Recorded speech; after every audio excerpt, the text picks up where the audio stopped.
The Golden Touch of Midas story.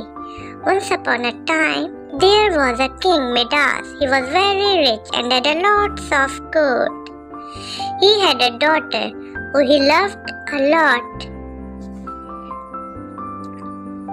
One day, Midas found an angel in need of help.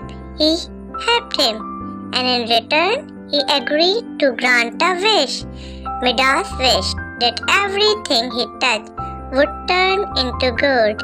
His wish was granted. On his way to home, he touched rocks and trees, and they turned into gold. As he reached home in excitement, he hugged his daughter, who turned into gold. Midas was very devastated and wanted the angel to take his wish away.